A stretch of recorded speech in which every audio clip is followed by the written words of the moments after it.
Bharatiya Janata party આ વખતે 400 પારનો નારો લઈને આવી હતી, પરંતુ બહુમતનો જે મેજિકલ આંકડો છે તે આંકડા સુધી પણ ભારતીય જનતા પાર્ટી નથી પહોંચી શકી.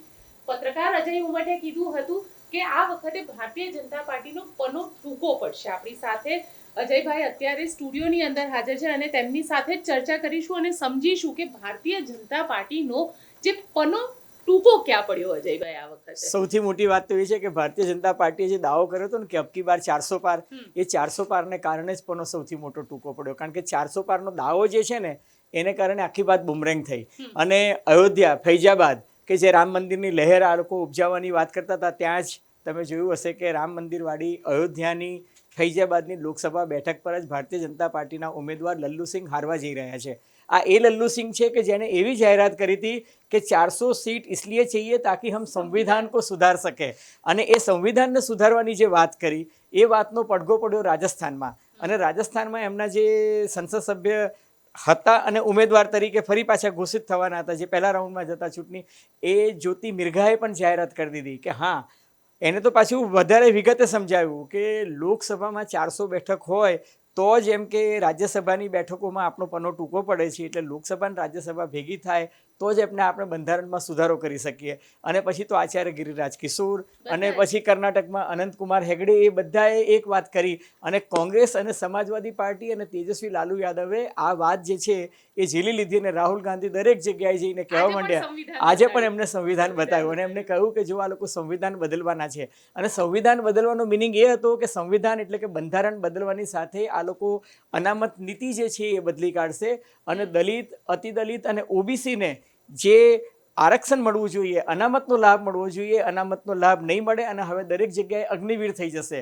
એટલે અગ્નિવીર, અનામત, આરક્ષણ નાબૂદ કરવાની વાત અને બંધારણમાં સુધારાની આ બધી વાત જે છે એ બુમરેંગ થઈ ગઈ. અને પહેલી વખત એવું થયું કે ઉત્તર પ્રદેશ, બિહાર, હરિયાણા, પંજાબ, રાજસ્થાન, આ બધી જ જગ્યાએ કે જે એક એવી જગ્યા કે જે માર્શલ રેસ કહેવાય છે. માર્શલ રેસ એટલે કે આ જગ્યાએથી આર્મીમાં મેક્સિમમ લોકો જાય છે.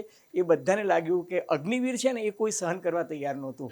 કારણ કે અગ્નિવીરની યોજના એવી છે કે તમે 4 વર્ષ એમને ટ્રેનિંગ આપો, નોકરીએ રાખો અને પછી 5મા વર્ષે બિચારાને ત્યાંથી કાઢી મૂકો.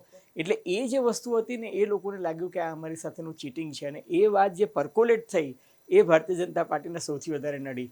એટલે રામ મંદિરની લહેર તો ના જ આવી, રામના નામે પથરા પણ ના તર્યા, અરુણ ગોવિલ પણ ના જીત્યા અને અયોધ્યામાંથી લલ્લુસિંહ પણ ના જીત્યા, પણ આખી વાત બુમરેંગ થઈ. આ એક સૌથી મહત્વનું કારણ. બિલકુલ, આખી વાત બુમરેંગ થઈ જે આપણને કારણ અજયભાઈએ કીધું. પણ આપણે હવે સ્ટેટ વાઇઝ સમજીએ કે દરેક રાજ્યની અંદર શું પરિસ્થિતિ થઈ અને આ રાજ્યમાં ભારતીય જનતા પાર્ટીની હાર થઈ તો કેમ થઈ. કારણ કે 2019માં આપણને ખબર છે કે રાષ્ટ્રવાદની એક લહેર ચાલી હતી. અજયભાઈ, 2014માં પ્રધાનમંત્રી નરેન્દ્ર મોદીનો ચહેરો હતો, ગુજરાતને વિકાસ મોડલ તરીકે તેમને બતાડ્યો હતો. પરંતુ 24ની ચૂંટણી આવતા સુધીમાં આ બધા જ મુદ્દા ક્યાંક ગાયબ થઈ ગયા. મંગળસૂત્ર ચાલ્યું, ક્યાંક જેને કહેવાય કે માંસ મટનની વાતો ચાલી, મુસ્લિમ ફેક્ટર લાવવામાં આવ્યું. ગુજરાતની એને આપણે એમ ફેક્ટર કહીએ. માંસ, મટન, મચ્છી, મંગળસૂત્ર, મુજરો, મુસ્લિમ લીગ. મોદી સાહેબે સૌથી વધારે છે ને કોંગ્રેસ પાર્ટીનો એજન્ડા અથવા મેનિફેસ્ટો લોકોને વંચાવ્યો અને કહ્યું કે જો એમના મેનિફેસ્ટોમાં છે ને મુસ્લિમ લીગની વાતો લખી છે. એટલે બધાએ ખોલીને વાંચ્યું કે ખરેખર આમાં મુસ્લિમ લીગની વાત છે. એવું કશું જ હતું નહીં. એવું આમ તો ભેંસ ચોરીની વાત ક્યાં સાચી હતી, અથવા તો નળની ટોટી ચોરવાની વાત પણ ક્યાં સાચી હતી, અથવા તો તમારા બેંક એકાઉન્ટમાંથી પૈસા લઈને વધુ બચ્ચા પેદા કરનારાઓને આપવાની વાતમાં પણ આ બધું શું છે, એક્ઝાગ્રેશન હતું, અતિશયોક્તિ હતી. પણ મને એવું લાગે છે કે ક્યાંક ભારતીય જનતા પાર્ટીની નેતાગીરીને પ્રતીતિ થઈ ચૂકી હતી કે એ આ ચુનાવ જે છે એ હારી રહ્યા છે. અને ભેંસ ચોરીની જે વાત છે, બનાસકાંઠામાં એમને કીધી હતી ગેનીબેન ઠાકોર, એ ભેંસની એમાં જ હારી ગયા. જ્યાં મંગળસૂત્રની વાત કરી ત્યાં પણ હારી ગયા. એનો અર્થ એ કે તમે જનતામાં જે ભય ફેલાવવાની વાત કરો છો, હિન્દુ મુસ્લિમ કરવાની વાત હતી, એ હિન્દુ મુસ્લિમ આ વખતે ચાલ્યું નહીં. અને બીજું મહત્વની વાત એ છે કે ઉત્તર પ્રદેશનું એનાલિસિસ હું વાંચતો હતો તો ઉત્તર પ્રદેશમાં મુસ્લિમ, યાદવ, કુર્મી, દલિત, અતિદલિત, નિષાદ અને એ તમામ લોકો જે છે આ વખતે ભારતીય જનતા પાર્ટીથી વિમુખ થઈને સમાજવાદી પાર્ટી અને કોંગ્રેસ તરફ ગયા. અને બેનજી માયાવતી જે છે એ તદ્દન નિષ્ક્રિય રહ્યા. પણ એમની વોટ બેંક જે છે એ આ વખતે તમે જુઓ તો કોંગ્રેસ અને સમાજવાદી પાર્ટી તરફ થઈ. અને એટલા જ માટે તમને યાદ હોય તો ગઈ વખતના આપણા એનાલિસિસમાં મેં કહ્યું હતું કે દિલ્હી જવાનો રસ્તો જે છે ને એ વાયા અયોધ્યા અને લખનઉ થઈને જાય છે. અને આ વખતે તમે જુઓ આપણે યુપીનું એનાલિસિસ કરશું ત્યારે જોઈશું કે સમાજવાદી પાર્ટી અને કોંગ્રેસને ભારતીય જનતા પાર્ટી કરતાં વધારે બેઠક મળી છે. જે ભારતીય જનતા પાર્ટીને ગઈ વખતે 62 સીટ લોકસભામાં મળી હતી, 2014માં 74 મળી હતી, એને આ વખતે 31 બેઠકો જ મળી છે. બિલકુલ. અને ગુજરાતનું એનાલિસિસ આપણે કરી લઈએ, કારણ કે ગુજરાતમાં આશા તો સૌથી વધારે આણંદની સીટ ઉપર જ હતી બધાને કે આણંદની સીટ જીતી શકશે. કારણ કે પાટણ પણ હતી, આણંદ હતી, પાટણ હતી, પણ ટાઈટ ફાઇટ આમ જોવા જઈએ તો જબરદસ્ત ટાઈટ ફાઇટ રહી. તો એ બનાસકાંઠા, પાટણ, સાબરકાંઠા આ બધી જ સીટો ઉપર ટાઈટ ફાઇટ આપણને જોવા મળી. અહીંયા સુધી કે ભરૂચની સીટ ઉપર 1 લાખની લીડ એટલે મનસુખ વસાવા માટે આમ મોટી લીડ નથી શકાય. શું કહેશો? ક્ષત્રિય આંદોલન ક્યાંક ને ક્યાંક અસર કરી ગયું કે પછી ખરેખર ભારતીય જનતા પાર્ટીની અંદરના જે ઝઘડા હતા એ આના માટે કારણ? જો ભારતીય જનતા પાર્ટીની અંદરના ઝઘડા તો કારણભૂત હતા, એ અમરેલીમાં પણ હતા, એ જુનાગઢમાં પણ હતા, એ જામનગરમાં પણ જોવા મળ્યા. પણ દરેક કોન્સ્ટિટ્યુન્સી દીઠ તમે જુઓ તો અલગ અલગ હતું. તમે સૌરાષ્ટ્રની વાત કરો તો અમરેલીમાં અને જુનાગઢમાં ઝઘડા હતા, પણ એ જે છે એ મતમાં પરિવર્તિત ન થયા. એટલે કે એન્ટી પાર્ટી એક્ટિવિટી જે છે ન થઈ. જવાહર ચાવડા સામે આક્ષેપ હતો કે માણાવદરની વિધાનસભા હા પણ હરાવવા માટે, પણ એ તમે જુઓ કે વાસ્તવિકતામાં નહોતું. ઓન ધ કોન્ટ્રી પોરબંદરમાં આપણા અર્જુન મોઢવાડિયા અને મનસુખ માંડવિયાની સિનર્જી થઈ, એના કારણે બંનેના મતોની ટકાવારી વધી. એટલે સૌથી પહેલા તો દર્શકોને જણાવી દઈએ કે પોરબંદરની સીટ 1 લાખથી વધારેની હા એ વિધાનસભામાં કદાચ અને બાય ઇલેક્શનમાં તો સૌથી મોટો રેકોર્ડ હશે. અને જામનગરની બેઠક એવી હતી કે જે પૂનમબેન માડમે હેટ્રિક કરીને 3જી વાર જીત્યા. પણ એક તબક્કે આપણને સૌને લાગતું હતું કે જામનગરની બેઠક જે છે એ કદાચ ટફ ફાઇટમાં આવે છે. એનું કારણ એ હતું કે ત્યાં આગળ ભારતીય જનતા પાર્ટીના જ કેટલાક દિગ્ગજ નેતાઓ જે લોકો વિધાનસભાની ચૂંટણીમાં દુભાયા હતા, એ લોકો એન્ટી પાર્ટી એક્ટિવિટી અને સબોટેજ કરવાની કોશિશ કરી રહ્યા હતા. અને એ લોકોને એમ હતું કે પૂનમબેન માડમને હરાવી, અને એટલા માટે એમને લેવાનો કાર્ડ રમવાની કોશિશ કરી. અને સાથે સાથ કેટલાક ક્ષત્રિય નેતાઓ જે ભારતીય જનતા પાર્ટી સાથે સંકળાયેલા હતા એ લોકોએ પૂનમબેન માડમને ડેમેજ કરવાની કોશિશ કરી. અલબત્ત એ વાતની ખબર CR પાટીલને, અમિતભાઈ શાહને અને વડાપ્રધાન નરેન્દ્ર મોદીને થઈ, એટલે એ લોકોને રાજકીય દ્રષ્ટિએ તડીપાર કરીને જામનગરથી દૂર કરી દેવામાં આવ્યા. એમની ગતિવિધિઓ પર વોચ કરવામાં આવી, એટલે જામનગરની સીટ જે છે એ બચી ગઈ. બાકી જામનગરની બેઠક પર તમે જુઓ કે રાજકોટમાં ક્ષત્રિય આંદોલનનું એપિસેન્ટર હતું અને સૌથી વધુ ધમાલ જે છે એ જામનગરમાં થતી હતી. અને એ જામનગરમાં ધમાલ કરાવનારાઓ જિલ્લા પંચાયતની ઓફિસમાં ને આસપાસ બેસીને જ ધમાલ કરાવતા હતા. કારણ કે એ લોકો એવું હતું કે જામનગરની સીટ સેબોટેજ કરીએ, અને બધાને એવું હતું કે 400 જીતવાના હોય તો એક સીટ સેબોટેજ કરશું તો કંઈ બહુ વાંધો નહીં આવે. પણ હકીકતમાં આ બધું છે ને ઘર ફૂટે ઘર જાય. એ તમે જુઓ કે સાબરકાંઠામાં પણ એ જ નડ્યું. ભીખાજી ઠાકોર કે ડામોરની સામે ભાજપના 2 દિગ્ગજ નેતાઓ જે છે એ પડ્યા, અને સરવાળે ભીખાજી ડામોરની ટિકિટ તો કપાઈ, અને પછી બેનને જે ટિકિટ મળી એ બેનની સામે ભાજપમાં જ આંતરિક અસંતોષ વધારે હતો. ભાજપમાં આંતરિક અસંતોષ વચ્ચે કમસે કમ શોભનાબેન જીતી ગયા, પણ રેખા ચૌધરી અહીંયા આગળ હારી ગયા. આ ફેક્ટર કયું તમને લાગે છે? ચૌધરીએ જ રેખાબેનને હરાવ્યા કે પછી ચૌધરી વર્સિસ ઇતર કમ્યુનિટી બધી? જો તમને કહ્યું, મેં તમને એક થિયરી આપી હતી કે બનાસકાંઠાનો ઇતિહાસ રહ્યો છે કે ચૌધરી વિરુદ્ધ ઇતર સમાજ છે ને સંગઠિત થઈ જાય છે. મેં તમને ઉદાહરણ આપું કે 2004માં હરિભાઈ ચૌધરીની સામે હરિસિંહ ચાવડા લડતા હતા અને 6,500 મતે હરિભાઈ ચાવડા જીતી ગયા. તેનું કારણ એ હતું કે હરિભાઈ ચૌધરી વિરુદ્ધ ઇતર સમાજ જે છે એ ભેગો થઈ ગયો હતો. એ જ દ્રષ્ટિએ તમે જોવા જાવ તો 2009માં ફરી પાછા હરિભાઈ ચૌધરી લડ્યા, એમની સામે મુકેશ ગઢવી. અને ત્યારે હરિભાઈ ચૌધરીએ થોડુંક આમ અહંકારથી કહ્યું હતું કે અલ્યા ગઢવીઓના ઘર કેટલા, એમ કે બનાસકાંઠામાં ચૌધરી તો આખો સમાજ છે. અને માત્ર 1400 જ મત હતા ગઢવીઓના, અને છતાં પણ હરિભાઈ ચૌધરી છે 10,000 મતે હારી ગયા હતા. એટલે એક તો ચૌધરી સમાજ વિરુદ્ધ ઇતર સમાજ ભેગો થાય છે. બીજું કે માલધારી સમાજ જે છે ને આ વખતે ભાજપથી નારાજ હતો. એ પાટણમાં પણ નારાજ હતો અને એ બનાસકાંઠામાં પણ નારાજ હતો. એનું કારણ એ છે કે અડધી રાત્રે તમે વિધાનસભામાં એમના માટેનું વિધેયક પસાર કરીને બધા પાસે પાઘડીઓ પહેરાવી, અહીંયા ત્રિમંદિરમાં પણ બહુ મોટું એક સંમેલન કર્યું, અને પછી બાપડા માલધારી સમાજનો દાવ લઈ લીધો. આ વખતે જે મારા સોર્સિસ કહી રહ્યા છે પ્રમાણે જે માવજી દેસાઈ અને ગોવા રબારીને લઈને આવ્યા CR પાટીલ, પણ આ લોકો ક્યાંય એક્ટિવ ભૂમિકા કોઈ એક્ટિવ હતા જ નહીં. ઇવન અલ્પેશ ઠાકોર છે એ ક્યાં ત્યાં ગેનીબેન ઠાકોરની સામે એક્ટિવ હતો, કારણ કે એ બધાને એવું હતું કે શંકર ચૌધરી કરશે, અને શંકરભાઈ ચૌધરીએ જવાબદારી પણ લીધી હતી કે આ બેઠક હું જીતાડીશ, કારણ કે ટિકિટ આપવામાંથી માંડીને બધું શંકર ચૌધરીની જવાબદારી હતી. પણ એમની ગણતરી ખોટી પડી કે ચૌધરીઓના ગામમાં જ રેખાબેન ચૌધરીને મળવા જોઈએ એટલા મતો ના મળ્યા. એટલે અને ચૌધરીઓએ ચૌધરીને હરાવ્યા, એવું ચોક્કસ કે કહી શંકર શકાય. ચૌધરીને હરાવ્યા, રેખાબેનને હરાવ્યા કે શંકર ચૌધરીને હરાવ્યા? હું તમને માનું છું કે શંકર ચૌધરીને હરાવવા પાછળનું પણ એક હતું. અને મને આજે એટલા બધા લોકોએ ફોન કરીને કહ્યું કે સાહેબ આ રેખાબેન નથી હાર્યા, આ તો શંકર ચૌધરી હાર્યા છે. એનો અર્થ એ કે શંકરભાઈને હરાવવા માટે પણ એક વર્ગ છે આખો ભેગો થયો હતો. કારણ કે એ લોકો એવું કહેતા હતા કે એપીએમસીમાં શંકરભાઈનું ચાલે, અને બેંકમાં પણ શંકરભાઈનું ચાલે, અને બનાસ ડેરીમાં પણ શંકરભાઈનું ચાલે, અને વિધાનસભામાં પણ શંકરભાઈનું ચાલે. એટલે ચૌધરીઓની જે મોનોપોલી હતી ને એને તોડવા માટે પણ અમુક લોકો ભેગા થયા હતા. અને ચૌધરી વિરુદ્ધ ચૌધરી પણ ચાલતું હતું. નંબર 1. નંબર 2, હું તમને કહું કે ગેનીબેન જે છે એ જમીનથી જોડાયેલા નેતા હતા. નંબર 1. નંબર 2 કે એમને કરી શકાય એવા બધા જ ગિમિક્સ કર્યા. ક્યાંક પોતાનો ખોળો પાથર્યો, ક્યાંક મામેરું મંગાવ્યું, ક્યાંક ભુવાજી પાસે જતા રહ્યા, ક્યાંક માથું ઓળીને કહ્યું કે ભાઈ મારા સાસરિયાઓને વિનંતી કે મારી લાજ રાખજો. એટલે ઠાકુરોએ નક્કી કર્યું કે ચવાણું બધાનું ખાવાનું, દારૂ બધાનો પીવાનો, ખાવાનું પીવાનું, પૈસા બી લેવાના ભાજપના, અને છતાંય વોટ તો ગેનીબેનને આપવાનું કે એમાં માતાજીને સમ ના નડે. કારણ કે માતાજીના સમ નડે જો હું ગેનીબેનને વોટ ના આલું તો. એટલે એ જે વસ્તુ છે ને, હું તમને કહું કે આણંદની બેઠક છે છેલ્લા 2 દિવસમાં ફરી ગઈ. એમાં ચેવડો બી વેચાયો અને બીજું બધું પણ થયું. બરાબર છે કે નહીં? અને ગુજરાતમાં દારૂબંધી તો કહેવાતી જ છે, તમને મને ખબર છે કે ચૂંટણીના દિવસોમાં તો એની નદીઓ વહે છે. એટલે એ જે છે એ અમિત ચાવડાને નડી ગયું. એટલે પેકેટો પણ ઘણા બધા દેવસીના જોવા મળ્યા હતા આપણને. અને એ ચવાણા, અને ચવાણા કોઈ એકલા તો આપતું નથી.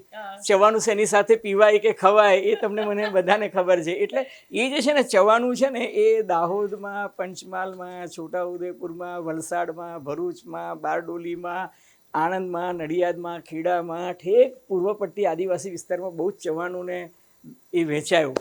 એટલે એમાં ઘણા બધા લોકો વહી ગયા, ઘણા બધા ડૂબી ગયા. પણ ગેનીબેન જે છે એ બધામાં મક્કમ રહ્યા. એટલે ગેનીબેનને સલામ. કે અને લોકશાહીની આ જ બલિયારી છે કે એક મહિલા કે જેની પાસે કોઈ જ રિસોર્સ નથી એ ક્રાઉડ ફંડિંગથી ચૂંટણી જીતી શકે છે. એક્ઝેક્ટલી. અને કારણ કે આમ જોવા જઈએ તો આશા હતી કે ભાઈ 1 કે 2 સીટ એવી હશે કે જ્યાં આગળ ગેનીબેન અને કોંગ્રેસ માટે પણ એટલું કહી શકાય કે કોંગ્રેસે અત્યારે જે ભારતીય જનતા પાર્ટીની ગુજરાતની અંદર જીતની હેટ્રિક હતી કે 26 માંથી 26 સીટની હેટ્રિક, એ હેટ્રિકને રોકી દીધી. એટલે ભાજપનો જે અભેદ કિલ્લો હતો એમાં ગાબડું પાડ્યું. અને ગોપી, હું તમને કહું કે 156 બેઠકો હારવી, એ પછી તમારા 5 બેઠકો પરથી ધારાસભ્યો રાજીનામું આપી અને ભાજપમાં જોડાઈ જાય અને પેટા ચૂંટણી લડે, અને ત્યારે જે આખી પાર્ટીમાં મોરલ ડાઉન હોય ત્યારે એક વિક્ટરી અને 7 થી 8 બેઠકો પર 1 લાખથી ઓછી લીડમાં ભારતીય જનતા પાર્ટીને લાવવી, કે જે પાર્ટીનું એરોગન્સ એવું હતું કે 5 લાખથી ઓછી લીડ ચાલશે જ નહીં. હું માનું છું કે ભારતીય જનતા પાર્ટીની સામે કોંગ્રેસ જે છે ને હવે સજીવ થઈ ગઈ, વાઇબ્રન્ટ થઈ ગઈ ગુજરાતમાં. અને આની અસર જે છે આવનારી જિલ્લા પંચાયત, તાલુકા પંચાયત અને પંચાયતોની બેઠકમાં આપણને જોવા મળશે. અને આ જે ભારતીય કોંગ્રેસે જે રીતે આખું કામ કર્યું છે ગુજરાતની અંદર, આને કહી શકાય કે શક્તિભાઈએ એક પ્લાનિંગ સ્ટ્રેટેજી સાથે કામ કર્યું. કારણ કે કોંગ્રેસ હંમેશા નેતાઓમાં વહેંચાયેલી દેખાતી હતી. હવે તો કોંગ્રેસમાં નેતાઓ રહ્યા જ નહીં ને. જે બધી છાવણીવાળા હતા એ કાં તો નિષ્ક્રિય થઈ ગયા, કે પછી સામે એની છાવણીમાં જતા રહ્યા. એટલે શક્તિસિંહજીને આમ જોવા જઈએ તો આપત્તિમાં આશીર્વાદ સમાન એક નેતૃત્વની ક્લેરિટી મળી કે ભાઈ હવે હું પાર્ટીનો પ્રેસિડેન્ટ છું ને હું કહું એ પ્રમાણે ચાલશે. અને બીજું કે જે નડે એવા હતા એ બધા ઉમેદવાર થઈ ગયા હતા. એટલે એ રીતના પણ કોઈ નડે એવું નહોતું. બિલકુલ. એટલે ગુજરાતની આપણે ચર્ચા કરી અને હવે આપણે ચર્ચા કરી લઈએ મહારાષ્ટ્ર. મહારાષ્ટ્ર આ વખતે સૌથી ઇન્ટરેસ્ટિંગ રહ્યું, કેમ કે મહારાષ્ટ્રની અંદર જ્યાં આગળ ભારતીય જનતા પાર્ટી એનડીએ અલાયન્સે 48 માંથી 42 સીટ 2019 ની અંદર જીતી હતી, ત્યાં આગળ તમે લોકો જોઈ શકો છો કે મહારાષ્ટ્રની અંદર આ વખતે જે આખો માહોલ છે એ અલગ છે.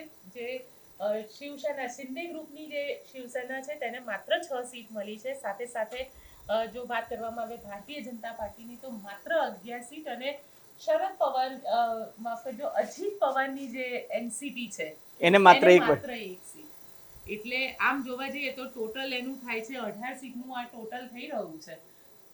48 માંથી માત્ર 18.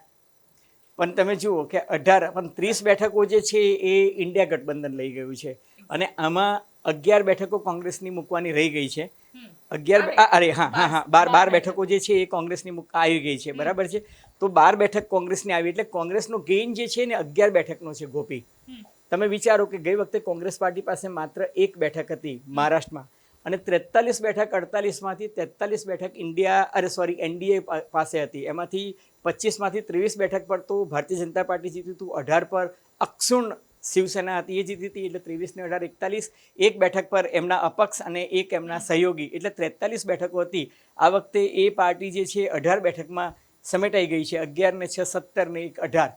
એની સામે તમે જુઓ તો શિવસેના ઉદ્ધવ ઠાકરે પણ 10. આના માટે હું એક વસ્તુ તમને પૂછીશ. ઉદ્ધવ ઠાકરે આ વખતે એક નવો ઉદય કહી શકાય, ક્યાંક એક સિમ્પથી ગેઇન પણ ઉદ્ધવ ઠાકરેને મળી કે એમની શિવસેના, બાલાસાહેબ ઠાકરેની જે શિવસેના છે, જે ઓરિજિનલ શિવસેના કહેવાય, જે એની ક્રેડિટ તમારે મોદી સાહેબને આપવી પડે, કારણ કે મોદી સાહેબ એવું કીધું કે આ નકલી શિવસેના છે. મોદી સાહેબે કીધું કે આ નકલી શિવસેના છે, આ નકલી વાઘ છે. એટલે શું થયું કે ઉદ્ધવ ઠાકરે માટે પણ સહાનુભૂતિ આવી, શરદ પવાર માટે પણ સહાનુભૂતિ આવી, કારણ કે એક જાહેર સભામાં તો એ રડી પડ્યા હતા. એમને એવું કહ્યું કે ભાઈ આ મારી છેલ્લી ચૂંટણી છે. એટલે ઉદ્ધવ ઠાકરે માટે સહાનુભૂતિ આવી, શરદ પવાર માટે પણ સહાનુભૂતિ આવી, અને સૌથી વધુ ફાયદો જે છે એ કોંગ્રેસ પાર્ટીને મળ્યો કે એને 11 બેઠકનો એડવાન્ટેજ મળ્યો. ગઈ વખતે એની પાસે માત્ર 1 બેઠક હતી. એટલે તમે જુઓ કે આ મહાવિકાસ અઘાડી જે છે એને મહાયુતિને હંફાવી દીધી, અને આ જે છે એના કારણે ભારતીય જનતા પાર્ટીને સૌથી મોટું ગાબડું પડ્યું. અને એનો અર્થ સાફ થયો કે ગુજરાતીમાં પેલું કહે છે ને કે તમે તડજોડની અને તોડફોડની રાજનીતિ કરો છો, એ મરાઠી માણસ સ્વીકારતો નથી. એમને એવું લાગ્યું કે અમારી સાથે તમે ચીટિંગ કર્યું છે. 60 થી વધારે પ્રાઇમ મિનિસ્ટરે કરી હતી આખા મહારાષ્ટ્રની અંદર. અમિત શાહે એટલી રેલી કરી હતી. ક્યાંક ને ક્યાંક લોકો મહારાષ્ટ્રમાં એક તો ગુજરાતી ફેક્ટર આખું હતું કે ગુજરાતી વર્સિસ મરાઠી ઘણું બધું જોવા મળ્યું હતું આ વખતે, અને એમાં પીએમની રેલી થવી ત્યાં આગળ, અને આટલું બધું કેમ્પેનિંગ કરવું, ક્યાંક સત્તામાં પણ એકનાથ શિંદે અને દેવેન્દ્ર ફડણવીસ. હું તમને કહું ગોપી, એ અતિશય કેમ્પેનિંગ છે ને એ બુમરેંગ થયું.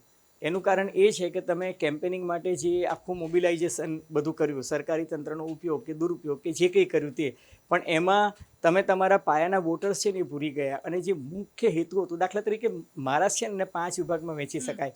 એક આવે આખો મરાઠાવાડ વિસ્તાર. એ મરાઠાવાડ વિસ્તાર જે છે ત્યાં મરાઠાઓને એવું લાગ્યું કે તમે અમને પ્રોમિસ આપ્યું હતું, મરાઠાઓને અનામત આંદોલન જે થયું એના ભાગરૂપે કહ્યું હતું કે 10% મરાઠાઓને ઓબીસીમાંથી બેઠકો મળશે. એ મરાઠાઓ સાથે ચીટિંગ કર્યું. એ લોકોએ પરિપત્ર બહાર પાડ્યો. મરાઠાઓ બિચારા છે એ બાપડા આંદોલનકર્તાઓ જે છે ત્યાંથી ચાલતા ચાલતા પદયાત્રા લઈને મુંબઈ તમારા સચિવાલય સુધી આવ્યા. તમે એમના હાથમાં એક પરિપત્ર પકડાયો, પણ પછી એનું અમલીકરણ જ ના થયું. એટલે 8 બેઠકો હતી ને મરાઠાવાડની, 8 બેઠકો ભાજપ હારી ગયું. બરાબર છે. પછી આવે તમારા નાસિક બેલ્ટ. નાસિક બેલ્ટ છે ને એ ડુંગળી પકવતો આખો વિસ્તાર છે, અને એ ડુંગળી પકવતા વિસ્તારમાં કમસે કમ 6 થી 7 બેઠકો છે. હવે ડુંગળી પકવતા ખેડૂતો જે છે એમને જ્યારે ડુંગળીના ભાવ ઊંચા થાય ત્યારે તમે એક્સપોર્ટ પર પ્રતિબંધ મૂકી દો. એટલે એમની 4 રૂપિયા ડુંગળી જે છે, જે 100 રૂપિયા કિલો વેચાતી હોય, એ ફરી પાછો ભાવ 4 રૂપિયા પર આવે. અને 4 રૂપિયાની ડુંગળી છે ને એ બિચારો એપીએમસી માર્કેટમાં પણ ના લઈ જઈ શકે, કારણ કે ડુંગળીનું વજન કરવાનું, એને ટ્રેક્ટરમાં ભરવાનું, એને એપીએમસીમાં લઈ જવાનું, ને એપીએમસીમાં લઈ જઈ અને તમે દલાલને દલાલી આપો તો એને પર કેજી એટલે 1 કિલોગ્રામના 17 પૈસા મળતા હતા. એની કરતાં કિસાનોએ બિચારાઓએ ડુંગળી પકવેલી બધી રોડની બાજુ પર ફેંકી દીધી. એટલે એ ડુંગળી પકવતા ખેડૂતો છે એમને એવું લાગ્યું કે મોટા મોટા માલેતુજાર અંબાણીઝ અને અદાનીઝ વધારે, કારણ કે એ જ એક્સપોર્ટનું કામ કરતા હતા, એ લોકોને ફાયદો થતો હોય ત્યારે તમે ડુંગળીની એક્સપોર્ટને છૂટ આપો, અને કિસાનોને કમાવાનું આવે ત્યારે તમે ડુંગળીની એક્સપોર્ટ પર પ્રતિબંધ મૂકી દો. ત્રીજો, ત્યાં કપાસ પકવતા વિદર્ભવાળો જે આખો બેલ્ટ હતો એ ખેડૂતોને પણ એ જ પ્રકારની પ્રતિનિધિ થઈ.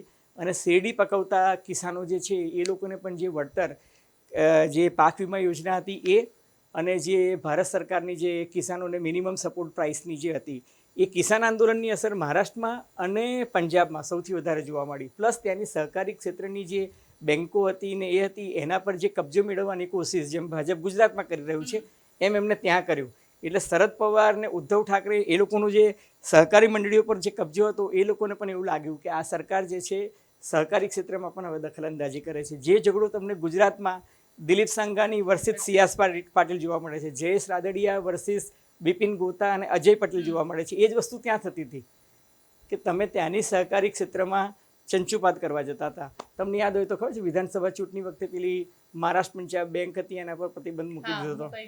એ ખોટું હતું. એ ખોટું હતું, અંચાઈ હતી, પણ એ કરવી હતી કારણ કે અમારે ચૂંટણી જીતવી છે. એટલે લોકો છે ને આ બધી વસ્તુઓ સમજે છે. એટલે મરાઠાવાડ, પછી વિદર્ભનો વિસ્તાર, પછી બારામતીનો વિસ્તાર કે જે શરદ પવારના પ્રભાવ ક્ષેત્રનો વિસ્તાર છે, ત્યાં પણ તમે હાર્યા. સુપ્રિયા શિંદે એની ભાભી સામે, શિંદે નહીં, સુપ્રિયા સુલે, એ એમના ભાભી સામે જીત્યા. પછીનો વિસ્તાર આવે એ કોંકણવાળો વિસ્તાર કે જે શિવસેનાના બાહુલ્યવાળો વિસ્તાર છે.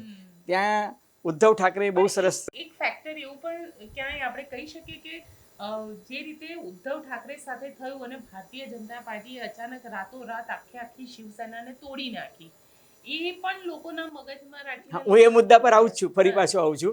એટલે એક એ વસ્તુ જે હતી એ નડી. કોંકણવાળો જે વિસ્તાર હતો ને તે, અને વિદર્ભ જે છે ત્યાં Congress versus Bhajap straight fight હતી. અને આ વખતે પહેલી વખત એવું થયું છે, મેં તમને ગઈ વખત એનાલિસિસમાં કહ્યું હતું કે 2019 ઇલેક્શનમાં 196 બેઠક એવી હતી કે જ્યાં ભાજપ અને કોંગ્રેસ આમને સામને લડતા હતા, સીધી ફાઇટમાં હતા. એમાં કોંગ્રેસનું જીતવાનો સ્ટ્રાઇક રેટ માત્ર 3% હતો, બરાબર છે. અને ભારતીય જનતા પાર્ટી જે છે 7% હતો, અને કોંગ્રેસ જે છે ભાજપ જે છે 93% બેઠકો પર જીતી હતી. આ વખતે એવું થયું છે કે 30% બેઠકો પર કોંગ્રેસ જીતી છે. એનો અર્થ એ કે ભાજપને આ વખતે કોંગ્રેસે 30% બેઠકો પર હરાવી છે. અને એમાં સૌથી મોટો ફાળો જે છે એ વિદર્ભવાળા વિસ્તારનો છે. અને પાંચમો તમે આવી જાઓ તો શહેરી વિસ્તાર, મુંબઈ શહેરની 6 બેઠકો પ્લસ કલ્યાણ, થાને, પાલઘર, એ આખો એરિયા. એમાં કલ્યાણ અને થાને જે છે એ શિંદેના મત વિસ્તારવાળા એ કહેવાય. એમાં થાણેમાં તો શિવસેના ઉદ્ધવ ઠાકરેનો એ જીત્યો. થાણેમાં કદાચ શિંદેનો એક કરીબી હતો, ટેકેદારી જીત્યો. પણ મુંબઈની 6 બેઠકમાંથી 5 ભાજપ હારી ગયું. એટલે એનો અર્થ એ કે મુંબઈ સિટીમાં પણ એક અપસેટ સર્જાયો. અને એક મોટી ભૂલ ચૂંટણી પંચની કહો કે ભારતીય જનતા પાર્ટીની કે એમને રજૂઆત ના કરી કે સોમવારે છેલ્લા તબક્કાનું મતદાન હતું મુંબઈ શહેરમાં. અને તમે વિચારો મુંબઈ ગરાને શુક્ર, શનિ, રવિ અને સોમ 4 રજા મળે તો કોણ ત્યાં રોકાય? એટલે ભાજપનો જે વોટર હતો એ જતો રહ્યો. પાંચમું ફેક્ટર જે છે, મરાઠી માણસને એવું લાગ્યું કે અમારી મરાઠી અસ્મિતા પર તમે કુઠારાઘાત કર્યો. છઠ્ઠું એ કે તમે અડધી રાત્રે એમ કે રાષ્ટ્રપતિ શાસન હટાવી લીધું ને સવારે 4 વાગે ચોરી છુપીથી તમે શિંદેની સરકાર બનાવી દીધી. અજીત પવાર સામે તમે 70,000 કરોડના આક્ષેપ કર્યા, પ્રફુલ્લ પટેલ સામે તમે આક્ષેપ કર્યા, અને પછી ચક્કી પીસિંગની વાત કરી, અને પછી તમે એને ડેપ્યુટી સીએમ બનાવી દીધા. એથી પણ આગળનું ફેક્ટર એ હતું કે ભાઈ આજે બે ગુજરાતીઓ છે ને એ મહારાષ્ટ્રનું ઇન્વેસ્ટમેન્ટ છે એ ગુજરાત લઈ જઈ રહ્યા છે. દાખલા તરીકે વેદાંતવાળો પ્રોજેક્ટ, માઇક્રોસોફ્ટમાં આપણે માઇક્રોચિપ્સનો પ્રોજેક્ટ, સેમિકન્ડક્ટરનો પ્રોજેક્ટ, સુરતમાં ડાયમંડ બુર્સ આવ્યું, અને વડોદરામાં એવિએશન ઇન્ડસ્ટ્રીનો એક મોટો પ્રોજેક્ટ આવ્યો. એટલે એ લોકોને લાગ્યું કે યાર આ તો મહારાષ્ટ્રનું જે ઇકોનોમિક કેપિટલ છે એ તમે ગુજરાત તરફ લઈ જાઓ છો. એ પણ એક નારાજગી હતી. અને એથી પણ આગળ મહારાષ્ટ્રમાં રહેતા, ખાસ કરીને મુંબઈમાં રહેતા બિહારી અને ઉત્તર પ્રદેશ અને ગુજરાતીઓ જેમને રાજ ઠાકરે સામે વાંધો છે, એ રાજ ઠાકરેને તમે પાર્ટીમાં લઈ આવ્યા. હવે રાજ ઠાકરે પાસે મહારાષ્ટ્રમાં 1% પણ વોટ શેર નથી. તમે એને વડાપ્રધાન મોદી સાથે છેક છેલ્લે શિવાજી પાર્કમાં જે જાહેર સભા કરી એમાં તમે એને બોલાવ્યો, અને એને પોતાના સ્વભાવ પ્રમાણે બિહારીઓને અને યુપીઓને ગાળો દીધી મરાઠી માણસના વોટ લેવા માટે. એમાં 52 બગડ્યા. ખ્યાલ? એટલે મહારાષ્ટ્રમાં 52 બગડ્યા છે. હવે આગળ બીજી ચર્ચા કરી લઈએ આપણે. રાજસ્થાન એક એવું છે કે તમે જુઓ કે ભાજપે જ ઇન્ટરનલ ડેમેજ બહુ કર્યું છે ત્યાં આગળ. વસુંધરા રાજે એ પોતાના દીકરાની કોન્સ્ટિટ્યુન્સી છોડીને બીજે કશે ગઈ જ નહીં. બીજું કે ભાજપે છે ને આ વખતે સૌથી મોટી ભૂલ કરી, કાંઈ એમની વ્યૂહરચના હોય, જેમ ઉત્તર પ્રદેશમાં યોગી આદિત્યનાથને સાઇડલાઇન કર્યા, રાજસ્થાનમાં વસુંધરાને કર્યા, મધ્યપ્રદેશમાં શિવરાજસિંહને કર્યા, છત્તીસગઢમાં રમણસિંહને કર્યા, કર્ણાટકમાં યદુરપ્પાને કર્યા. એટલે શું થયું કે બધા જ નેતાઓ જે છે, ઇવન હરિયાણામાં મનોહરલાલ ખટ્ટરને ચૂંટણી પહેલાં સાઇડલાઇન કર્યા. એટલે પ્રાદેશિક નેતા કોઈ રહ્યું જ નહીં તમારી પાસે. હવે દરેક જગ્યાએ અમિતભાઈને મોદી સાહેબ કેટલો પ્રચાર કરે, કેટલી જાહેર સભાઓ કરે, ને કરે તો એનો ઇમ્પેક્ટ કેટલો આવે. એક એન્કરિંગ લીડર જોઈએ તમારી પાસે કે જે, દાખલા કે ગુજરાતમાં એક જમાનામાં કેશુભાઈ હતા, તો Keshubhai was an anchoring leader. તો એની પર વાજપેયી, અડવાણી, મુરલી મનોહર જોશી, પ્રમોદ મહાજન એ આવીને ગુજરાતમાં એક આખું પેલું એક ઇકોસિસ્ટમ બનાવતા, બેઝ બનાવતા. આ લોકોએ બધી જ જગ્યાએથી પ્રાદેશિક નેતાઓને ખતમ કરી દીધા. અને બીજું સંઘ પરિવારની નારાજગી, એ તમને રાજસ્થાનમાં પણ જોવા મળશે, મહારાષ્ટ્રમાં પણ જોવા મળશે, ઉત્તર પ્રદેશમાં પણ જોવા મળશે. તમે જો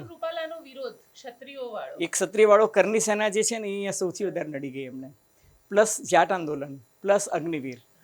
તમે જુઓ કે એ જે આખો જે આ જે બેલ્ટ છે ને આખો, આ જાટવાળો બેલ્ટ છે, એ આખો જાટવાળો બેલ્ટ છે. હમ. એ જાટવાળો બેલ્ટ છે ને ત્યાં આગળ ભાજપને સૌથી વધારે નુકસાન થયું છે. સાથે સાથે એક બાકી તમે જુઓ કે 25માંથી 25 2014 અને 2019માં લાવનાર આ વખતે 8 બેઠકો રાજસ્થાનમાં કોંગ્રેસ પાર્ટી લાવે, એક CPIM લાવે, એક RLTP લાવે, એક આ લાવે, એટલે ભાજપ તો 11 બેઠકોનું નુકસાન પર આવી ગઈ. કોઈને કલ્પના હતી? સેજ પણ નહીં. અને સૌથી જબરજસ્ત અહીંયા 6 મહિના પહેલા તમે વિધાનસભા ત્યાં કેટલી મજબૂતાઈથી જીત્યા છો. અને મજબૂતાઈથી, અને એવું કહેવાતું હતું કે આ વખતે 25માંથી 25 રાજસ્થાનની અંદર આ લોકો જીતી જશે ભારતીય જનતા પાર્ટી. પણ અહીંયા આગળ પણ એ ફેક્ટર એમને નડ્યું, અને અગ્નિવીર વાળું ફેક્ટર મેજરલી એમને નડ્યું. આપણે લાસ્ટ ટાઈમ વિડીયો બનાવ્યો ત્યારે મેં તમને કહ્યું હતું ઇન્ડિયા સાઇનિંગ જેવું થશે. હા, એક્ઝેક્ટલી આ વખતે એવું જ થયું છે. પંજાબ એક પણ બીજેપી નહીં, અને પંજાબે ખરેખર આમ તો કહી શકાય કે પંજાબે એક અલગ જ માહોલ બનાવી દીધો. ના પણ પંજાબમાં હું તમને કહું કે સૌથી વધુ નુકસાન જે છે ને આમ આદમી પાર્ટીનું થયું. કારણ કે જે પાર્ટી જે છે એ વિધાનસભામાં 2/3 બહુમતી 127માંથી 92 બેઠક લઈને આવી હોય, એને લોકસભામાં માત્ર 3 મળે, અને કોંગ્રેસ પાર્ટી 7 ગેઇન કરી ગઈ, શિરોમણી અકાલી દળ 1. અને આમ આદમી પાર્ટી પોતે જ એવું કહેતું હતું કે અમારે કોંગ્રેસ સાથે અલાયન્સમાં નથી જવું, કેમ કે અહીંયા અમને 13 સીટ જીતવાની ઉમ્મીદ છે. અને આમ આદમી પાર્ટીએ માત્ર પંજાબ પૂરતું કોંગ્રેસ સાથે અલાયન્સ નહોતું કર્યું. હા, એમાં એમને નુકસાન ગયું. હા. અને બીજું કે કેજરીવાલ ખતમ થઈ ગયા. તમે જુઓ કે કેજરીવાલને સિમ્પેથી છે એવું બતાવવા માટે પણ પંજાબે એમને આપવી જોઈતી હતી, એ ના આપ્યું. પ્લસ કેજરીવાલ સામે ખાલિસ્તાનના જે આક્ષેપ થતા હતા એ પણ પુરવાર ના થયા. એટલે કેજરીવાલને કોઈ સિમ્પેથી મળી નહીં, કોંગ્રેસને બલકે વધારે બેઠકો મળી. એવું કહી શકીએ સર કે કોંગ્રેસનું અહીંયાથી કમબેક થઈ શકે પંજાબથી? 100%. કોંગ્રેસનું પંજાબથી કમબેક થયું, કોંગ્રેસનું ઉત્તર પ્રદેશથી કમબેક થયું, કોંગ્રેસનું મહારાષ્ટ્ર 12 બેઠકો હાઈએસ્ટ છે. તમે જુઓ સિંગલ લાર્જેસ્ટ પાર્ટી મહારાષ્ટ્રમાં કોંગ્રેસ પાર્ટી થઈ ગઈ. એટલે કોંગ્રેસ દરેક જગ્યાએથી કમબેક છે. પંજાબની અંદર આપણે યુપીને સમજવાનું છે, કારણ કે યુપીનું પોલિટિક્સ બહુ અલગ છે, અને આ યુપી આવી ગયું છે. તમે તમારી પેન છે ને અહીંયા ગાજી હશે, જો ગાઝીપુર, અરે અહીંયા છે ગોરખપુરથી નીચે, અરે ગાઝીપુર છે ને, આ ગાઝીપુરથી લઈને ગાઝિયાબાદ તમે જુઓ, આ ગાઝીથી લઈને ગાઝિયાબાદ તમે જુઓ કે આ વખતે ભાજપનો બધી જગ્યાએ સફાયો તમને જોવા મળશે. જે ભાજપ 2014માં 74 બેઠકો અને 2019માં 62 બેઠકો હતી, એ અત્યારે 31 બેઠક, આના ફિગર અપડેટ થશે, 31 થઈ ગયું છે, હું તમને કહું. હા. અત્યારની જે લેટેસ્ટ, અને સમાજવાદી પાર્ટી સિંગલ લાર્જેસ્ટ 37 થઈ ગઈ છે, કોંગ્રેસને 6 મળી છે, અને આ સહયોગી જે RLD, આ જૈન ચૌધરી વાળી જે બેઠક છે એ, હા, એ ચૌધરી ચરણસિંહને આપ્યો તો ભારત રત્ન, એટલા માટે. પણ તોય કે જાટ બેલ્ટમાં પણ ફાયદો ના થયો. પણ એવું કહી શકીએ કે દો લડકોને કમાલ કર દિયા, दो लड़कों ने कमाल कर दिया, और 2 लड़कों की बहन ने भी, प्रियंકા પણ અહીંયા આ વખતે જબરજસ્ત કેમ્પેન કર્યું. સૌથી ઇન્ટરેસ્ટિંગ વસ્તુ એ છે કે ફૈઝાબાદની જે સીટ, અરે અહીંયા છે, હા, અરે આ ફૈઝાબાદ, આ ફૈઝાબાદની સીટ અયોધ્યા, ફૈઝાબાદની લોકસભામાં આવે છે. અયોધ્યા, હા, અયોધ્યાની સીટ જ અયોધ્યા જ હારી ગઈ ભારતીય જનતા પાર્ટી. અયોધ્યા પણ હારી, મેરઠ પણ હારી, અને મેરઠ પણ ત્યાં અરુણ ગોવિલ જે હતા રામ ભગવાનના, સૌથી મહત્વ અમેઠી હારી, અમેઠી હારી, રાયબરેલી હારી, રાયબરેલી પણ હારી ગયા, રાયબરેલી, રાયબરેલી અહીંયા આવશે, સોરી, રાયબરેલી. એટલે સુલતાનપુરમાં ભાજપના એકે નેતા પ્રચાર કરવા ના ગયા છતાં મેનકા ગાંધી જીતી ગયા. અને પણ સર એક વસ્તુ સમજવી છે કે અહીંયા આગળ રામ મંદિરનો આખો મુદ્દો હતો. રામ મંદિર ચાલ્યો જ નહીં, અને કારણ કે રામ મંદિર બનાવ્યું તો લોકોને એવું લાગતું હતું કે ફૈઝાબાદની અંદર એટલીસ્ટ અયોધ્યા વાળી સીટ તો જે છે એ જીતી જશે. એકચ્યુઅલી અયોધ્યામાં અને વારાણસીમાં લોકો બહુ જ નારાજ હતા. વારાણસીમાં જે રીતના તમે કોરિડોર બનાવ્યો અને જે શિવ મંદિરો તોડી નાખ્યા, અને શંકરાચાર્યનો એક વિડીયો આવ્યો હતો જેમાં એમને નારાજગી વ્યક્ત કરી હતી કે શિવજીના 350 જેટલા મંદિરો તમે તોડી નાખ્યા છે, ભગવાન શિવ તમને માફ નહીં કરે. અને અયોધ્યામાં જ્યારે રામ મંદિરનું ઉદ્ઘાટન કરવાની ઉતાવળ કરી હતી મોદી સાહેબે, ત્યારે પણ એમને એવું કહ્યું હતું કે આનાથી એમ કે તમને બહુ નુકસાન થશે, રાજકીય નુકસાન થશે, સમજી લો. અને એ નુકસાન તમે જુઓ કે આજે જોઈ રહ્યા છો કે ભાજપ સિંગલ લાર્જેસ્ટ પાર્ટી બની પણ પોતાની તાકાત પર સત્તા ના બનાવી શકે. અને સૌથી ઇન્ટરેસ્ટિંગ કે જે વારાણસીની સીટ ઉપર પ્રધાનમંત્રી નરેન્દ્ર મોદી જે સૌથી હાઈએસ્ટ લીડ લેતા હતા, આ વખતે ત્રીજું ઇલેક્શન છે જેમાં સૌથી લોએસ્ટ લીડ લીધી છે. 4,97,000 થી જીત્યા હતા લાસ્ટ ટાઈમ, આ વખતે 1,52,309 મતે જીત્યા છે. તમે જુઓ કે પહેલી વખતે 56% મતે જીત્યા હતા, બીજી વખત 63% મતે જીત્યા તો આ વખતે હતું કે 70% મતે જીતશે, એની જગ્યાએ 53% પર આવી ગયા. એ ગ્રાફ અને એક તબક્કે તો અજય રાય એમના કરતા આગળ હતા, એટલે પ્રધાનમંત્રી was trailing and Ajay Rai was ahead. એટલે આ જે છે હું તમને કહું કે થોડીક સ્થિતિ, શિવરાજસિંહ 8,70,000 મતે ચૂંટણી જીતે, અમિતભાઈ 7,80,000 મતે જીતે, તો પ્રધાનમંત્રી જે છે એ વારાણસીમાં આટલો કહેવાતો વિકાસ કર્યો હોય તો વારાણસીની હાલત આવી કેમ છે? પણ અહીંયા આગળ એવું કહી શકે કે એસપી અને કોંગ્રેસ, કારણ કે કોંગ્રેસમાં રાહુલ ગાંધીએ સદંતર બિહાર યુપીને લઈને સરેન્ડર કરી દીધું. મેઇન તો અખિલેશ પાસે સરેન્ડર કરી દીધું કે હા ઠીક છે, તમે જેટલી સીટ ઉપર લડવું હોય ત્યાં અને બાકીની સીટ ઉપર. પણ એમાં શું થયું, ફાયદો એ થયો કે સમાજવાદી પાર્ટીના મતો જે છે એ કોંગ્રેસ પાર્ટીને ટ્રાન્સફર થયા અને કોંગ્રેસના મતો સમાજવાદી પાર્ટીને ટ્રાન્સફર થયા, અને આ વખતે બેનજી માયાવતી જે છે નિષ્ક્રિય રહ્યા, એનો ફાયદો આ બંને પાર્ટીને થયો અને ભાજપને નુકસાન થયું. અને બીજું કે જ્ઞાતિવાદી સમીકરણો જે સંતુલિત કરવાની વાત હતી આ વખતે અખિલેશે બહુ સારી રીતના કર્યું. એને નિષાદ કોમ્યુનિટીને પણ ટિકિટ આપી, એને કુર્મીને પણ આપી, એને જાટવને પણ આપી, એટલે જાટવ અને બિન જાટવ બંને મતો જે છે એ આ વખતે સમાજવાદી પાર્ટી અને કોંગ્રેસને મળ્યા. બીજું તમે ઉત્તર પ્રદેશનું એક ઇન્ટરેસ્ટિંગ એનાલિસિસ છે, હું તમારી સાથે સ્ટડી શેર કરીશ. CSDSનો એક બીજી સંસ્થાનો રિપોર્ટ છે, એવું કહે છે કે ફર્સ્ટ ટાઈમ વોટર્સ છે ને એ બધાએ આ વખતે કોંગ્રેસ અને સમાજવાદી પાર્ટીને આપ્યો છે, ભાજપને વોટ નથી આપ્યો. મહિલાઓ છે એ યોગીને ચાહે છે પણ એમને ભાજપને મત નથી આપ્યા, કારણ કે આ જે ધ્રુવીકરણની નીતિ છે એ ત્યાંની મહિલાઓને ગમી નથી. પણ યોગી એટ ધ સેમ ટાઈમ લોકપ્રિય છે ઉત્તર પ્રદેશમાં. વસ્તુ બી ઇફેક્ટ કરી ગઈ લોકોના જનમાનસ ઉપર કે યોગીને મુખ્યમંત્રી તરીકે હટાવી દેશે, પ્રધાનમંત્રી તરીકે અમિત શાહ. અયોધ્યામાં હારવાનું એક મુખ્ય કારણ એ છે કે લલ્લુ સિંઘે 2 બ્લેન્ડર કર્યા. એક એને એવું કીધું કે સંવિધાન બદલના है અને બીજું એને એવું કીધું કે ચુનાવ કે બાદ AK શર્મા જો હૈ वो મુખ્યમંત્રી બનેંગે. હવે તમે મને કહો કે યોગીને એક સંસદ સભ્યનો ઉમેદવાર એવું કહે કે ચૂંટણી પછી એમ કે અમે યોગી આદિત્યનાથને બદલી અને AK શર્માને CM બનાવવાના છે. AK શર્મા એટલે ગુજરાતના બ્યુરોક્રેટ જે અમદાવાદમાં ગાંધીનગરમાં યુપીમાં છે. હવે તમે આ એક ઇન્ડિકેશન આપો છો, એનો શું અર્થ થાય? એટલે ઉત્તર પ્રદેશમાં યોગી આદિત્યનાથના જે સપોર્ટર હતા, ક્ષત્રિયો હતા, એમને એવું લાગ્યું કે આ તો બીજા મુખ્યમંત્રીને બદલ્યો. 100%. એનું કારણ છે કે ઉમેદવારોની પસંદગીમાં યોગીને વિશ્વાસમાં જ નહોતો લેવામાં આવ્યા. યોગીએ જે લિસ્ટ આપી હતી એ પ્રમાણે ઉમેદવારો પસંદ કરવામાં નહોતા આવ્યા. અને બીજું કે RSS તદ્દન નિષ્ક્રિય હતું. VHPએ પણ એટલું બધું કંઈ ગ્રાઉન્ડ પર કામ કર્યું નહીં. એટલે RSS, VHP, બજરંગ દળ, દુર્ગા વાહિની, અખિલ ભારતીય વિદ્યાર્થી પરિષદ, જે આખી બીજેપીની ઇકોસિસ્ટમ હતી ને એ કંઈ બહુ એક્ટિવ નથી. અને બીજેપીના રાષ્ટ્રીય અધ્યક્ષ JP નડ્ડાએ તો ઇન્ડિયન એક્સપ્રેસના ઇન્ટરવ્યૂમાં કહ્યું કે ભૂતકાળમાં અમને એમ કે સંઘની જરૂર હતી, હવે કે ભાજપ બહુ મોટી થઈ ગઈ છે, ભાજપ અમારે સંઘની જરૂર નથી. એટલે એ એરોગન્સ જે છે ને એ મને લાગે નડ્યું બધાને. સ્મૃતિ ઈરાનીને પણ નડ્યું અને સ્મૃતિ ઈરાનીની સીટ ઉપર આવતી હતી અમેઠીથી.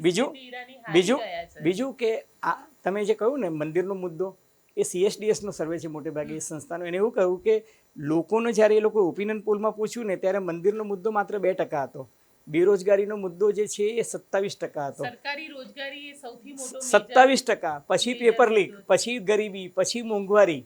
એટલે રામ મંદિર તો ત્યાંના મતદાતાઓની લિસ્ટમાં હતું નહીં, રખડતા ઢોરનો પ્રશ્ન હતો, આર્થિક અસમાનતાનો મુદ્દો હતો, ગેસ સિલિન્ડરનો મુદ્દો હતો કે ભાઈ 400 की जगह आपने 1200 रुपये कर दिया, અને અગ્નિવીર પેપર લીકેજ, એ બધી વસ્તુ બહુ નડી ગઈ.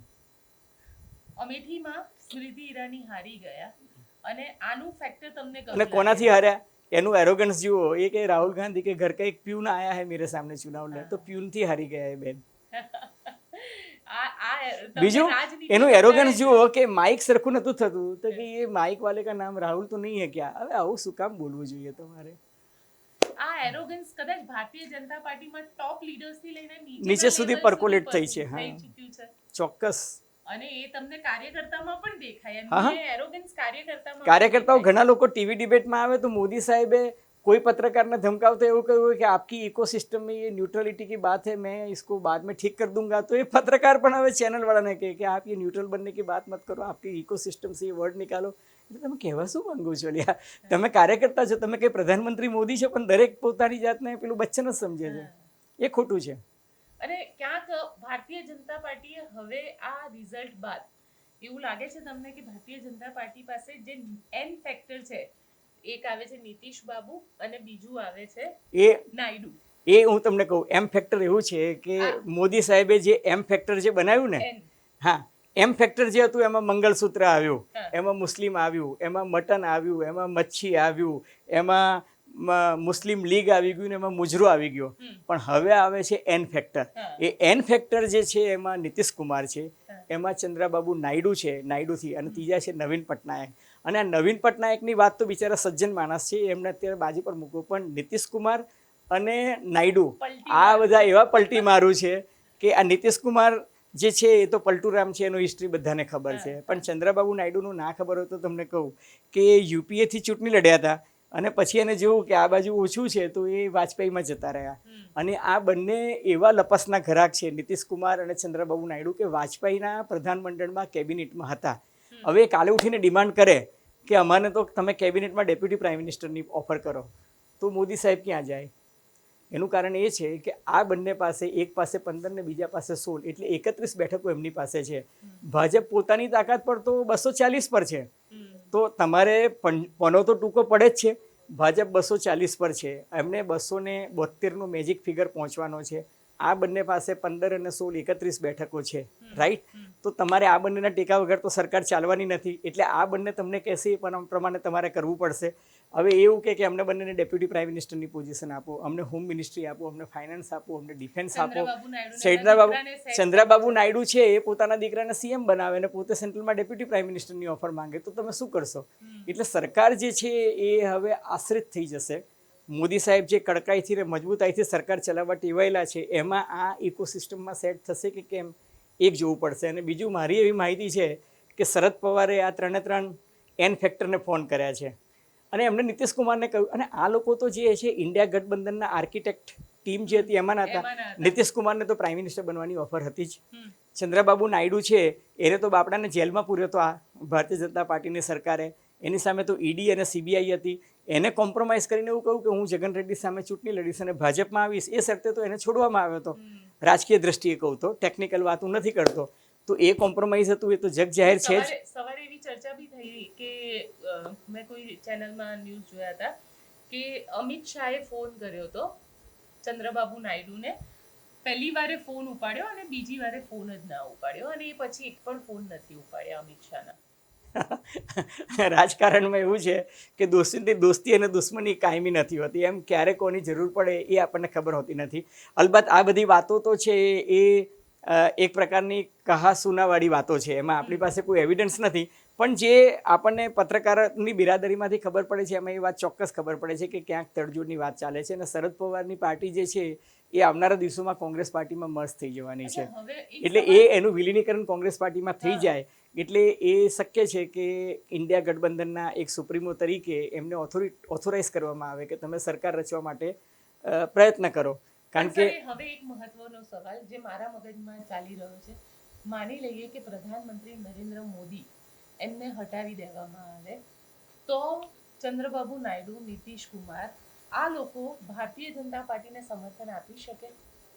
સમર્થન તો આપી શકે ને, કારણ કે એ લોકો તો અત્યારે ગઠબંધનના ભાગ છે. પણ પ્રધાનમંત્રી નરેન્દ્ર મોદી ફેક્ટર, હું તમને શું કહું છું, આજની તારીખે એનડીએ ગઠબંધનના એ લોકો ભાગીદાર છે. એ તો ફરી પાછી શિવસેનાવાળી કહાની જ રિપીટ થાય ને. ચૂંટણી પછી શિવસેના એવું કહ્યું કે પહેલા 2.5 વર્ષ અમે મુખ્યમંત્રી રહીએ, ઉદ્ધવ ઠાકરે અથવા તો એમનો સુપુત્ર, અને પછીના 2.5 વર્ષ બીજેપી. એ જ લડાઈ હતી ને. મુંબઈમાં લડાઈ શું હતી ચૂંટણી પછી? બાકી ચૂંટણી તો શિવસેના અને બીજેપી જીતી હતી ને સંયુક્ત રીતે. હવે કાલે ઉઠીને નીતિશ કુમાર ફરી જાય કે ચંદ્રબાબુ નાયડુ ફરી જાય તો એ તો રાજકારણમાં ગમે તે થઈ શકે. અચ્છા, અને પ્રધાનમંત્રી મોદી આપણે તો જોયું છે 2002 થી જોયું છે કે પ્રધાનમંત્રી મોદી અને પોલિટિક્સમાં નવાઈ ના પામતા મોદી સાહેબને અમિતભાઈ કાલે દીદી પાસે પણ પહોંચી જાય, કારણ કે દીદી પાસે 30 બેઠકો છે. તો આ બંનેને હટાવીને દીદીને બનાવી દે. આ તો જે મહાનુભાવો બેગમ, જેને એ બેગમ કહીને બોલાવતા હતા જમ્મુ અને કાશ્મીરમાં, બરાબર છે, મહેબૂબા મુફ્તીને રાષ્ટ્રદ્રોહી કહેતા હતા એમને. અને એ રાષ્ટ્રદ્રોહી મહેબૂબા મુફ્તીની સાથે એમને ગઠબંધનમાં સરકાર ચલાવી. તો રાજકારણમાં તો કોઈ કશું પણ એ મેરેજ ઓફ કન્વિનિયન્સ છે. પણ સર એક સવાલ એવો થઈ રહ્યો છે કે પ્રધાનમંત્રી મોદી જે છે એ ગુજરાતમાં હતા ત્યારે પણ એ એક મેજોરિટી સાથે ચૂંટણી લડતા, એટલે મેજોરિટી સાથે જીતતા, હંમેશા મેજોરિટી સાથે રહ્યા છે. હવે મેજોરિટી નથી. હવે તળજોડ કોને કહેવાય, કોઈને મનામણા રીસામણા, આ બધી વસ્તુ આ ફેક્ટરને તમે કઈ રીતે જોઈ રહ્યા છો કે હવે- મોદી આની સાથે એડજસ્ટ થઈ શકશે? મોદી સાહેબ અને અમિતભાઈ એમનું જે એટીટ્યૂડ છે, એમનું જે એરોગન્સ છે અને એમની જે કામ કરવાની પદ્ધતિ છે, એમાં હવે આ ગઠબંધનનો ધર્મ નિભાવવાનું એમને કેટલા હદે ફાવશે એ મને સમજાતું નથી.